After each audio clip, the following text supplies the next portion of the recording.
Bun găsit pe canalul Info la Infinit. Vom rezolva astăzi problemele de la subiectul 3 roman din subiectul de bacalaureat de la sesiunea specială a bacalaureatului la disciplina informatică din anul 2023. La prima problemă, ni se cere să scriem un subprogram care are numele putere și are 3 parametri.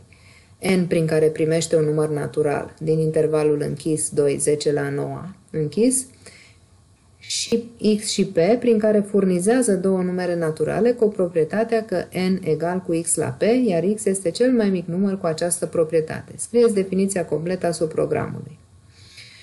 Și vom avea două exemple pe care o să le verificăm după ce scriem subprogram, pentru că acum vreau să-l redactăm așa cum va trebui să-l scrieți și voi pe foaia de examen, în cazul în care veți rezolva o astfel de problemă.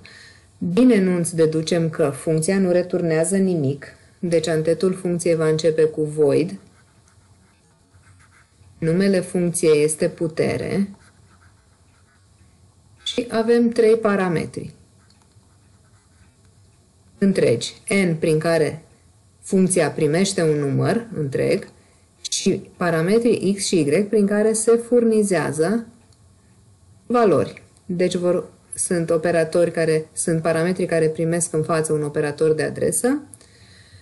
Se mai numesc și parametrii de ieșire pentru că ei scot valoarea calculată în funcție. Și la fel facem, deci ăsta este X, și la fel facem și pentru parametrul P. Da? Primește operatorul de adresă în față și apoi numele parametrului P. O să avem nevoie de o variabilă locală, un Y, ca să preluăm valoarea lui N. Pentru că noi ce vom face? Vom începe cu un X. X-ul este un divizor, da? Vom începe cu 2. Dacă nu se împarte până la capăt, ce înseamnă până la capăt? Până când numărul devine egal cu 1. Dacă nu se poate împărți până la capăt, atunci X-ul crește și N-ul trebuie, sau Y-ul trebuie să ia din nou valoarea lui N. Da? Deci Y-ul, la început, preia valoarea lui N și primul divizor cu care încercăm împărțirile este 2. Apoi, împărțim, am constatat că trebuie să împărțim cât timp Y este diferit de 1. Deci în momentul în care Y-ul ajunge la valoarea 1 ne-am oprit și furnizăm prin X și P valorile obținute. Cine este P? P este puterea, dar este de fapt un contor care ne numără de câte ori se poate împărți Y-ul la X. Deci P-ul, pentru că numără, începe de la 0 și pentru că, așa cum am spus, ar putea ca primul X încercat să nu fie și cel corect, P-ul o va lua din nou de la 0 când creștem X-ul. Deci P-ul numără și ce numără? Cât timp Y-ul se împarte la X, da? Y mod X este egal cu 0, deci cât timp se împarte exact, P-ul numără împărțirile și Y-ul se actualizează cu valoarea Y div X. Când condiția aceasta nu mai este adevărată, ne uităm să vedem cu ce valoare am ieșit pentru Y. Pentru că dacă Y-ul este diferit de 1, înseamnă că împărțirea n-a mers până la capăt și atunci Y-ul primește valoarea lui N din nou și încercăm un alt divizor. X-ul crește. Închidem și acolada de la while și închidem și acolada de la funcție. Da? Asta trebuie să redactați voi pe foaia de examen. Și în momentul în care, deci când am ieșit de aici cu un Y egal cu 1, atunci valoarea pe care am reținut-o în P, respectiv valoarea pe care a avut-o X la pasul respectiv, sunt valorile pe care le furnizăm programului principal prin parametrii X și P. Repet, această secvență, aceasta e funcția care trebuie redactată pentru cele 10 puncte care se primesc. Și acum să vedem și în code blocks, mai ales să ne și amintim cum apelăm o astfel de funcție. Am scris deja aceeași funcție și în code blocks ca să nu mai pierdem timpul. Da? Deci este aceeași funcție pe care am descris-o și pe tablă. Și în programul principal am ales să transmit valoarea efectivă către N și am mai declarat parametrii X și P. Deci cum se apelează funcția folosind numele ei și parametrii în ordine. Da? Iar pentru N am trimis valoare, iar X și P sunt transmiși prin adresă, deci P pot rămâne așa. Apoi afișăm valorile pe care ni le furnizează parametru X, respectiv parametru P. Acum, pentru exemplu pe care l-am avut acolo, pentru 16, el poate fi scris ca 2 la 4, da? Deci 2 se vor afișa 2 și 4. Dacă, de exemplu, vom scrie 9 pentru n, transmitem valoarea 9 parametrului n, ce vom afișa? 3 și 2, da? Pentru că 9 le se poate scrie sub forma de 3 la puterea a doua. Și dacă, de exemplu, folosim pe 12, 12 care poate fi scris doar ca 12 la puterea 1. Și mergem mai departe cu problema 2. La o astfel de problemă trebuie să citiți cu atenție și să înțelegeți, poate la prima citire, poate necesită și o a doua citire a textului, dar trebuie să înțelegeți ceea ce vă cere problema, pentru că problema nu este deloc grea, dar explicațiile sau prezentarea ei este un pic mai pretențioasă și trebuie să înțelegeți din textul problemei ceea ce trebuie să faceți. Ce trebuie de fapt să faceți? Să generați o matrice și o să vedeți foarte simplu că fiecare element se generează într-un anumit fel. O să ne uităm imediat și în exemplu. Eu o citesc, sper să aveți răbdare să ascultați. La o expoziție sunt prezentate mai multe tipuri de flori, fiecare având un anumit cod. Zona de expunere este organizată pe n rânduri, fiecare având câte n parcele de dimensiune egală. Pe primul rând sunt expuse n tipuri de flori distincte, fiecare parcelă conținând flori de un anumit tip. Celelalte parcele sunt ocupate astfel. Toate parcelele aflate în dreapta diagonalei secundare a zonei de expunere sunt ocupate de gazon. Fiecare parcelă aflată pe diagonala secundară a zonei de expunere sau în stânga acestei diagonale conține flori cu un cod de cel mult 2 cifre, obținut din ultimele 2 cifre ale sumei codurilor florilor aflate în 2 parcele de pe rândul anterior, și anume cea de pe aceeași coloană, respectiv cea de pe coloana din dreapta sa. Dacă prima dintre cifrele codului obținut este 0, ea este ignorată ca în exemplu. Și aveți aici exemplu că acest 0 se adună ce? Valoarea aflată pe linia de dinainte și aceeași coloană, respectiv linia de dinainte și o coloană la dreapta, da? 90 cu 10 e 100, ultimele 2 cifre sunt 0, dar bineînțeles că dacă scriem corect, aici va apărea un singur 0. Bun. Cerința problemei este următoare. Scrieți un program C sau C++ care citește de la tastatură un număr natural n din intervalul 2-20, da? Deci aici ni se spune dimensiunea matricii, apoi n numere naturale distincte din intervalul închis 0, deschis 10 la 2, reprezentând în această ordine, de la stânga la dreapta, codurile florilor din parcelele aflate pe primul rând al zonei de expunere. Gazonul are codul -1. Programul construiește în memorie un tablou bidimensional cu n linii și n coloane, în care fiecare linie corespunde unui rând de parcele și fiecare element al liniei corespunde unei parcele, în ordinea acestora, și memorează codul plantelor, flori sau gazon, plasate în acea parcelă. Programul afișează pe ecran tabloul obținut, deci trebuie să afișăm matricea la sfârșit, fiecare linie a tabloului pe câte o linie a ecranului, elementele de pe aceeași linie fiind separate prin câte un spațiu. Deci, elementele de pe primul rând se citesc. Ce se citește? N-ul, da? Dimensiunea matricii, și apoi se citesc valorile de pe primul rând, urmând ca toate celelalte elemente, da? Începând cu linia 2 și respectând zona în care se află deasupra diagonalei secundare sau diagonala secundară sau sub ea, au valorile pe care le-am citit în enunț și pe care le vedem și în exemplu. Acum eu voi începe de la int main, dar când se redactează o astfel de problemă trebuie incluse și bibliotecile. În cazul nostru eu stream. Da? Deci încep de la int main. Și avem de declarat o matrice n, i și j. De citit vom citi n. Și acum vom citi elementele de pe prima coloană.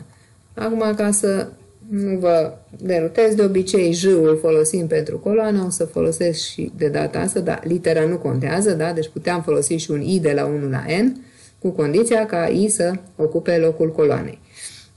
J mai mic sau egal cu N, J++, și citim elementele de pe primul rând.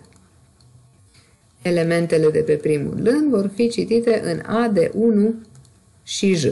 După ce cunoaștem valorile de pe primul rând, putem genera celelalte elemente din matrice. Acum, pentru că primul rând îl avem, I-ul va pleca de la 2. I mai mic sau egal cu N, I++, coloanele încep de la 1.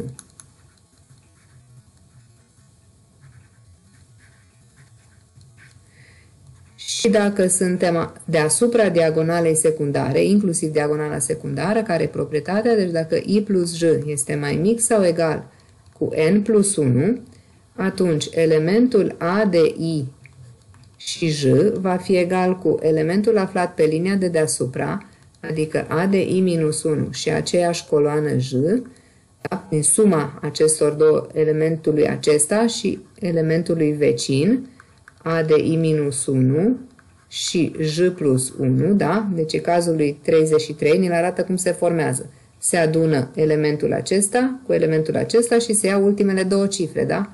Cum facem noi să extragem ultimele două cifre? Mod 100 din această sumă.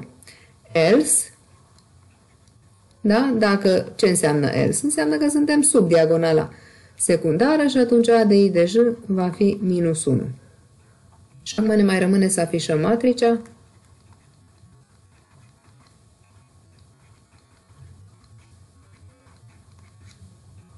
Deschidem acoladă înaintea celui de-al doilea for, ca să păstrăm aspectul de tablou. Și ne zice să afișăm fiecare element aflat pe același rând cu câte un spațiu între. Da? Și când am ajuns la capătul rândului, trecem la rând nou și pe ecran. Și am închis acolada. Returnăm 0 și am închis și int main. Și aceasta este cea de-a doua problemă. Asta nu mai trecem, o verificați voi dacă vreți în CodeBlocks, dar repet, ați văzut, problema nu este grea, putea avea și un alt enunț, o altă formulare a enunțului, dar mai nou trebuie să vă așteptați la astfel de enunțuri pentru anumite probleme. Și mergem mai departe la problema 3.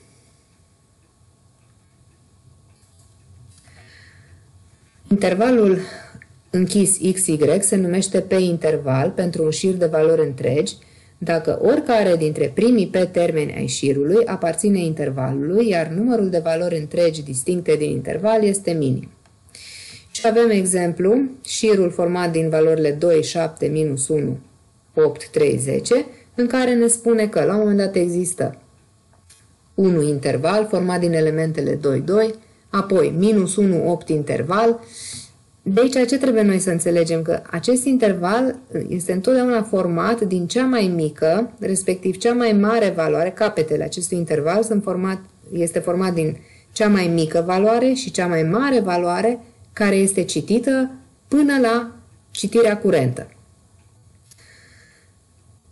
Și acum ni se mai spune că fișierul back.in conține un șir de cel mult 10 la 6 numere întregi din intervalul închis minus 10 la 9, 10 la 9, separate prin câte un spațiu și se cere să se afișeze pe ecran cea mai mică și cea mai mare valoare a lui P, cu proprietatea că P-1 interval este identic cu P interval pentru șirul aflat în fișier. Valorile afișate pot fi egale, iar dacă nu există nicio astfel de valoare, pe ecran se afișează mesajul nu există. Proiectați un algoritm eficient din punct de vedere al timpului de executare și al memoriei utilizate. Acum, deducând și din cele două exemple, noi ce va trebui să facem? La fiecare pas citim o valoare, numărăm fiecare citire. Fiecare valoare citită trebuie să vedem dacă aparține intervalului acesta format din cea mai mică, respectiv cea mai mare valoare citită până la momentul respectiv. Și dacă valoarea curentă citită aparține acestui interval, atunci vom reține într-un P, noi vom avea nevoie de două variabile, un P1 și un P2. În P1 vom reține prima citire și în P2 reținem de fiecare dată următoarele citiri pentru variabilele care aparțin acestui interval. La final, în P2 rămâne ultima valoare citită care aparține acestui P interval. Dacă valoarea curentă citită e mai mică decât cea mai mică valoare de până atunci, reinițializăm minimul. Dacă valoarea curentă e mai mare decât cea mai mare valoare citită până la momentul respectiv, reinițializăm maximul. Bun, la fel și la problema asta trebuie incluse toate bibliotecile, da? Aici avem de inclus și biblioteca fstream și iostream.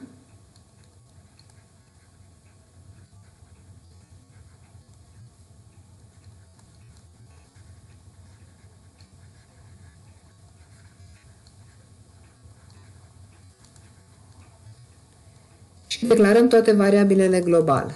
Avem nevoie de un X în care vom citi valoarea curentă, de un K cu care vom număra toate citirile. Avem nevoie de un P1, de un P2. Am zis în P1 reținem numărul primei citiri, în P2 reținem, la final vom reține ultima poziție a valorii citite cu proprietatea cerută.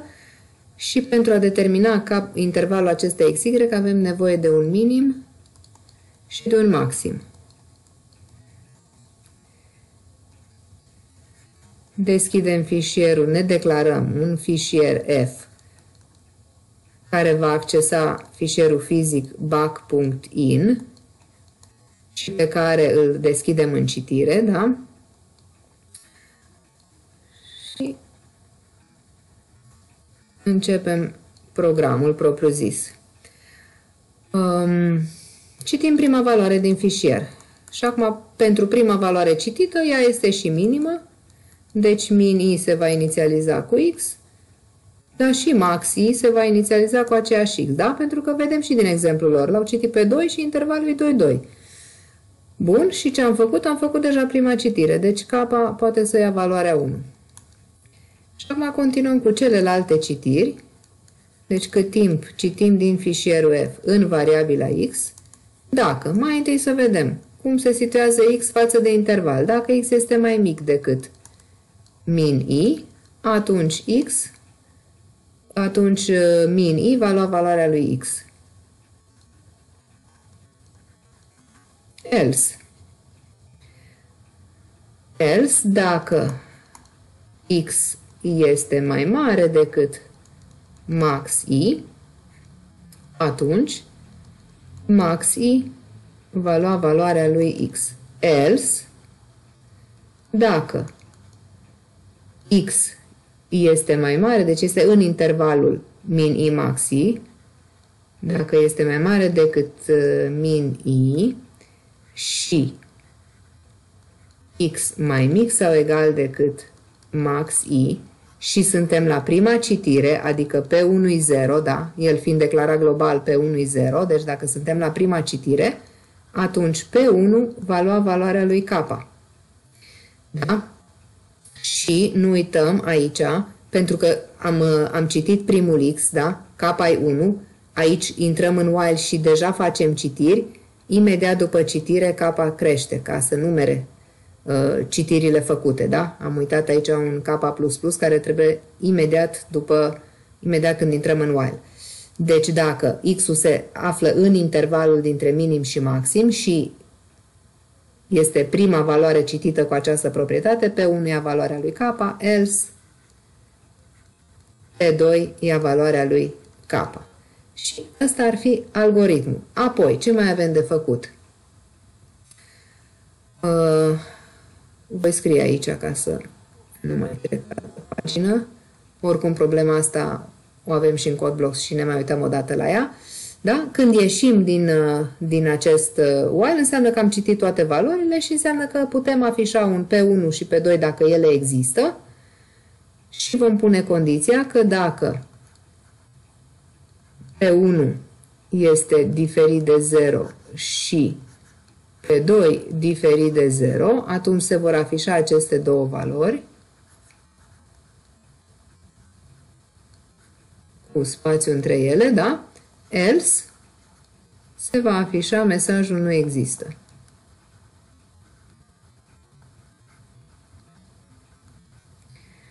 Apoi închidem fișierul pe care l-am folosit, returnăm 0 și închidem programul. Da? Și aici, la exemplu de nu există, poate se vede mai bine, da? Pentru că primul interval este 2-2. Vine 7-le. E în intervalul 2-2? Nu. Deci următorul interval va fi 2-7. Îl citim pe 1.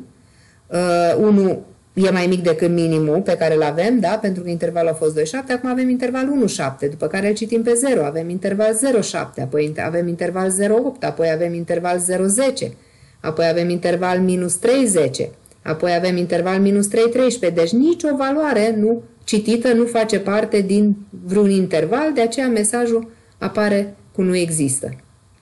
Da? Iar aici, de exemplu, avem prima dată intervalul 2-2, apoi intervalul 2-7, apoi intervalul 1-7, apoi intervalul 1-8, după care îl citim pe 3, care aparține intervalului 1-8, da? Când l-am citit pe 3, la a 5-a citire, de aici vine acest 5.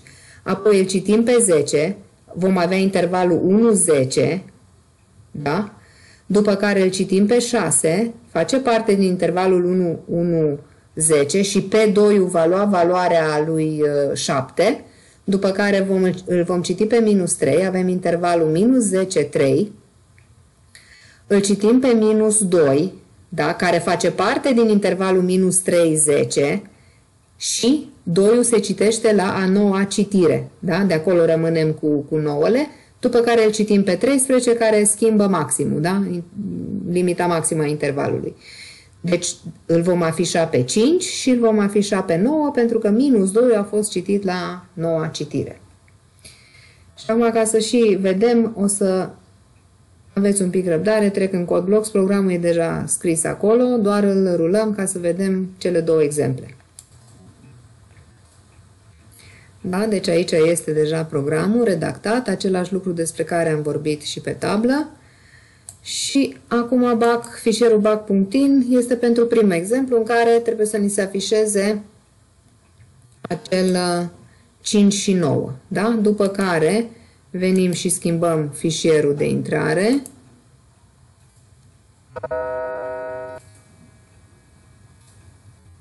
Și luăm valorile pentru nu există.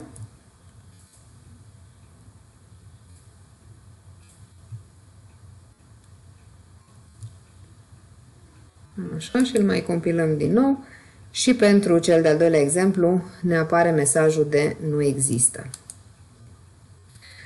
Nu mai las pe ecran sau derulez pe ecran codul, dar cred că este ușor de înțeles. Mai greu este de înțeles din textul problemei, pentru că la fel ne lasă să deducem și din exemple și cam așa trebuie studiată problema 3. Enunțul, citit odată, poate de 2 ori, înțelese foarte bine exemplele care ni se dau și, pe urmă, construit o rezolvare eficientă din punct de vedere și al timpului de executare și al memoriei utilizate. Să vă fie de folos tot ce ați auzit și în videoul de azi. Să ne auzim cu bine!